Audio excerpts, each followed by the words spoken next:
Alguma vez passou pela sua cabeça que falar inglês com clareza e confiança não depende só de vocabulário e gramática? As pessoas se preocupam muito com isso e, é claro, você tem que ter essa base. Bastante vocabulário, bastante gramática, você precisa ter segurança para construir suas frases. Só que tem um fator em inglês que as pessoas deixam de lado, esquecem que ele existe, que é a boa pronúncia e a boa entonação. Você sabia que a língua inglesa tem uma musicalidade totalmente diferente do português? Totalmente diferente. E é essa musicalidade e é essa entonação diferente que fazem com que você tenha clareza ao falar, que fazem com que você seja melhor compreendido ao falar inglês. E as pessoas em geral não pensam nisso, pensam apenas naqueles fatores que eu falei anteriormente. Então, dentro da pronúncia, dentro do processo de falar corretamente as palavras, pronunciar corretamente, existe uma gama de coisas, de fatores,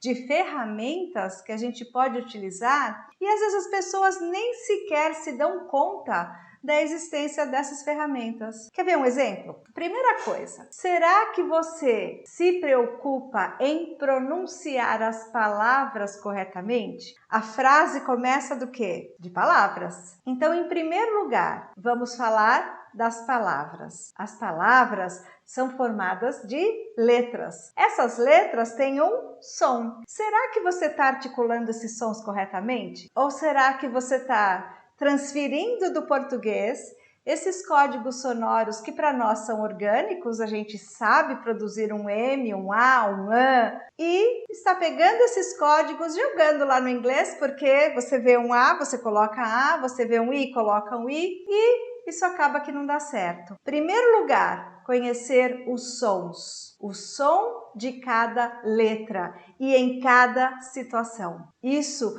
é um dos fatores importantes da pronúncia, que vai te ajudar na formação das palavras, na pronúncia correta das palavras. Em segundo lugar, saber aonde está a entonação correta de cada palavra. Não adianta você ler ali a palavra, falando essa palavra com uma pronúncia que não é correta, com uma entonação que não é correta e achar que o outro vai compreender. Olha só como é complicada essa questão de pronúncia. Vamos pegar uma palavra, por exemplo, convinced, convencido. Eu tenho dentro dessa palavra vários fatores. Convinced, eu tenho um K, que é produzido diferente do português. Eu não falo convencido, mas em inglês eu falo convinced. Por quê? Porque eu tenho que trabalhar esse K, que ele é um som que sai daqui de dentro, ele é produzido de outra forma. Eu não falo convinced, mas eu falo convinced, porque esse O ele é articulado de uma forma diferente, ele é reduzido. O VIN eu não vou produzir como I, mas eu vou produzir como um E com circunflexo. Convinced eu vou produzir esse final como ST. E não convinced, como o brasileiro costuma falar. Por quê?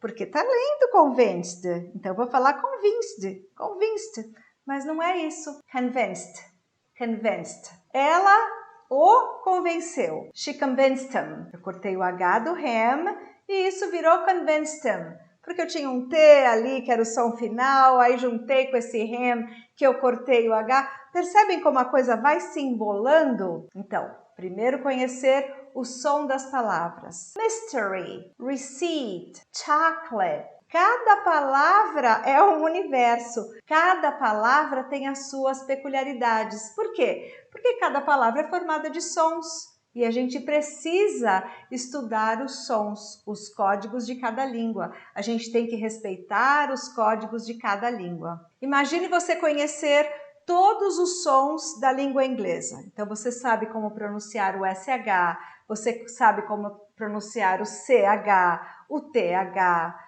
o S. Sabe quando esse S não é pronunciado, quando o D não é pronunciado. Então você vai ter o quê? A boa pronúncia. Você sabia que as vogais em inglês têm uma gama enorme de pronúncias? Sons diferentes, enquanto que em português o E, aberto, fechado. Em inglês não, ele tem outras variações. E eu vou aplicar o quê? O meu E ali. E não vai funcionar. Então percebem, conhecer a pronúncia das palavras, conhecer os sons que formam as palavras, já é o fator número 1. Bom, conheço agora todos os sons, estudei todos os sons, a pronúncia de cada som, e agora vamos o quê? Eu tenho as palavras, né, que eu já sei pronunciar, porque eu aprendi os sons que envolvem cada palavra, e agora vamos para as frases. As frases são formadas de palavras. Eu já tenho o som de cada palavra. Eu já sei pronunciar cada palavra. Beleza, acabou o meu problema. Agora ninguém me segura. Então, não funciona bem assim. Sabe por quê? Agora entra uma questão que é a entonação. Em inglês, tem uma entonação completamente diferente do português. Eu já mencionei aqui que em inglês tem stressed words e unstressed words. Português não. Então tem dois fatores importantes na entonação do inglês. Primeiro, essas palavras que são destacadas, né, que são as stressed words, e as palavras que não são destacadas, que são as unstressed words. Isso é um fator essencial, porque existe uma dança, né, um sobe e desce na voz. A voz da gente, ela faz isso em inglês e não há esse movimento em português. Português é mais uma coisa flat. A outra questão, em português, eu falo palavra por palavra. Eu não emendo todas as palavras como eu emendo em inglês. Em inglês eu faço sequência de pensamentos. I have thought groups. Então eu tenho um bloco, um pensamento na mesma frase. Falo esse bloco inteiro. Outro bloco, falo esse bloco inteiro. Só que dentro de cada bloco eu tenho o quê? As palavras que eu vou destacar. Então, além de eu falar um bloco todo junto, todo cheio de connections, eu ainda tenho aquelas palavras que eu vou destacar. E as outras que não têm destaque, o que acontece com elas? Eu vou reduzir. O que é essa redução? A redução é eu corto uma parte do som dessas palavras. Então, por exemplo, aquele him que eu falei do convinced him é uma redução. Por quê? Porque esse him não é importante. Então eu não falo convinced him. Você convenceu ele, né? Que seria até errado em português, mas é assim que a gente fala. Em inglês, convinced him. Por quê? Porque o importante aqui é o convince. Convince. Him é uma palavra secundária. E como é que eu sei tudo isso? Porque tem regras. Isso é uma regra de entonação. Então, você aprendeu todas as regras de pronúncia, aí tem todas as regras de entonação. E aí você vai aprender essa musicalidade, né? Essa dança do inglês que faz com que o inglês seja uma língua tão musical. Você pode falar um inglês bem falado, você pode falar um inglês correto, gramaticamente correto, mas com a entonação toda errada e você não será compreendido. Ou a sua pronúncia cheia de falhas, né? Cheia de transferências do português, e você também não será compreendido. Olha que notícia ruim, mas eu tenho que falar isso. E outro fator, quando você não conhece a pronúncia, quando você não domina técnicas de pronúncia e não domina essas reduções que são causadas, né, pela entonação, você também tem dificuldade para compreender. Por que, Regina, que isso acontece? Acontece pelo seguinte, vamos imaginar que você está assistindo um seriado. Então você assiste um seriado, um filme, ouve uma música, enfim. E aí a gente fala assim, você entendeu alguma coisa? Ah, eu entendi algumas palavras. Pois é, quando a gente fala eu entendi algumas palavras, essas palavras que as pessoas entendem, aquelas que pipocam, né? Elas saltam, são as content words, são as stressed words, são aquelas que têm mais peso. Todas as outras que ficam lá, que a gente não consegue compreender, são as palavras que são reduzidas na frase. E são justamente essas palavras que às vezes dão sentido para a frase toda e que são importantes também. Então é importante que se saiba as reduções, que se entenda todas as connections e que se saiba articular tudo isso na fala. Isso não quer dizer que você vá falar como um nativo. I don't want to pass as an American. Não é isso que eu quero de vocês. That you pass as an American, that you speak like a native speaker. No, never. Eu sempre falo isso aqui. A minha intenção é que vocês falem um inglês claro, que tenham confiança para falar. E como é que você vai ter confiança? Você vai ter confiança quando você falar e as pessoas te entenderem. Quando você falar de uma forma clara, a gente sabe quando está falando com clareza. A gente sente quando o outro entende. Porque quando a gente não fala com clareza, a gente dá voltas, né? Para ser compreendido.